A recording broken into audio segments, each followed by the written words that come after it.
Hi guys, my name is Tania and today I have a video for you about the books that I am currently reading, because I am reading a lot of them. I mentioned in my March wrap-up that I'd been backburning a lot of books through from January and I finished them all last month. And consequently in April I've kind of started my next batch of books that I'll end up reading for the next 3 months because that's how I roll. And I thought that I'd talk to you about them all today because they actually give a really good snapshot of all the reasons that I might end up putting a book on hold or reading it for a long period of time instead of finishing it quickly like I do other books. I also thought it would be really cool to show you guys what different bookmarks I have in these books because there are many of those in my room as well. So according to Goodreads, I am currently reading 8 books. However, 2 of them have been sitting on that currently reading shelf for over a year now, and I just haven't had the guts to take them off the shelf. The most extreme of these being Mary Berry's autobiography, A Recipe for Life, which I have been reading since Christmas 2014. I have this weird relationship with Mary Berry at the minute because I absolutely adore her, but last year I went vegan, so I just am not as invested in baking as I was when I was bought this book and when I started reading it. So I just kind of haven't carried on with it, and I really want to. I'm about halfway through it at the minute. And the bookmark that I've been using for this book is this really cool 50 science fiction novels that you need to read kind of bookmark, and they all come up the inside and everything as well, so it's absolutely covered in books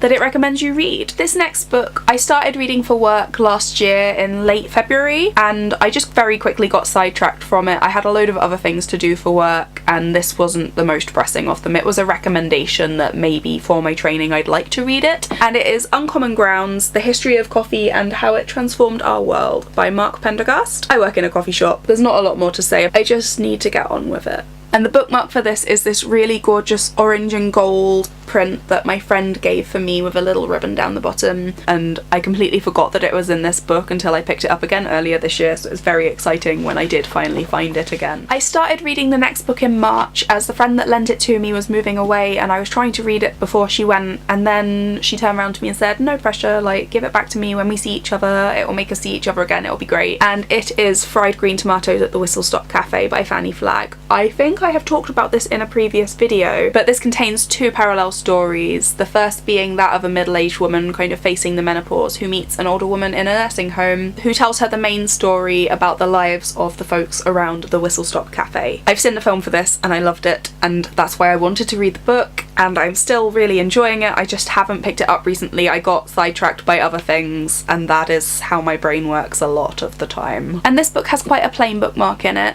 It's this Celtic design, and I got a book of these from a church knick-knack sale when I was younger. This isn't my favourite, but it is very pretty, and I've had them for absolutely years and years and years now, and I've lost a lot of them, but they just kind of hang around in my life and it's great. I am now on to books that I started in April. As I said at the beginning, these will probably be the books that end up slow burning for a little while for me. Although the first one of these shouldn't, because it is a library book and I've already renewed it at least once and should consequently return it to the library on the 5th of May, and it is The Diary of Anne Frank. And I am ashamed to say that I didn't read this book when I was younger. I read extracts from it and I actually always intended to read it, and I'd go into bookshops with vouchers to try and buy a copy of the book and they wouldn't have it when I went in, so I ended up just never getting a copy of it and never bothering to find it in a library because I wanted my own copy of it, and consequently I reached 26 years of age having not read The Diary of Anne Frank. I wanted to read this before I went to Amsterdam, but I've ended up having to read it in quite small chunks, as whilst it is an important piece of history, it is also a teenage girl's diary, which I find challenging to read in that she is trapped in an attic with not a lot to do, which makes me feel like a terrible person because it's super important but also just not easy to read. And for this book, this awesome bookmark is my Harry Potter bookmark from when I'm little, and it's like a holographic one,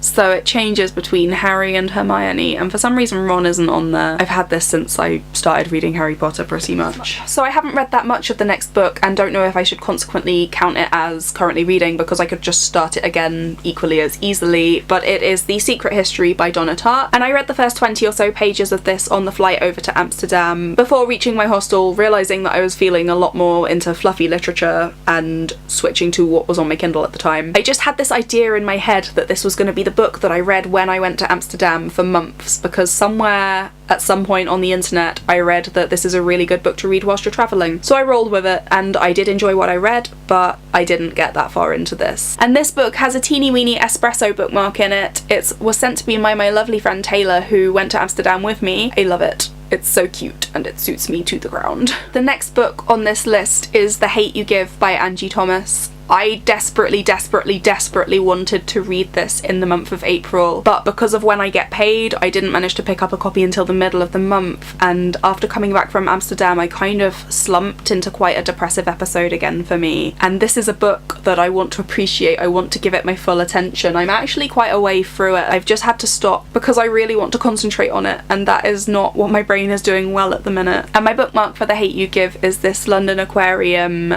bookmark, which has information about the building on the back and a picture of a pretty fish on the front. I've had this for absolutely years as well. Most of my bookmarks are ancient and I'm weirdly attached to them. The final two books are probably the books that I would actually count as my I am currently reading these books, currently reading books. And the first is the audiobook that I'm currently reading, which is The Rest of Us Just Live Here by Patrick Ness. Because I try to only use Audible when I can get the books cheap, I try and make the most out of the audiobooks that I do get from them by only listening to them when I am walking to places, so not wasting them by just sitting around the house listening to them. And that has been a challenge with this book so far because I have gotten super duper into it and have found myself slipping and letting myself listen to it while I cook and stuff like that. The final book that I am currently reading at the moment is A Court of Mist and Fury by Sarah J Maas. This is a reread, and that relates very strongly to the down period that I've been having this month, as it's been much easier for me to just reread a book instead of having to digest something new and to process that. The final book in this series is also coming out this week, so I just wanted to get myself back up to speed with this before reading that. But yeah, this has just been a really easy reread. This is a funny one because I might finish it tonight. I'm really close to the end, but also I have work very early tomorrow, so I might just go to sleep and finish this tomorrow, which would then place it onto my May wrap up. I have actually been using a new bookmark for this book, and it's this little cutaway of Vincent van Gogh's Sunflowers. I bought it when we visited the Van Gogh Museum. It's really pretty and it's a magnetic one, and it has a little bit of information about the painting on the back and a picture of the whole painting because this front is just a close-up. So yeah, these were the books that I am currently reading / should currently be reading. I hope that you enjoyed it. Let me know down below what books you are currently reading and maybe how many books you're currently reading if you're like me and reading more than one. If you would like to see more of this sort of nonsense, let me know and maybe think about subscribing if you haven't already. I hope that you're all having an absolutely lovely day, and I will see you all again very soon.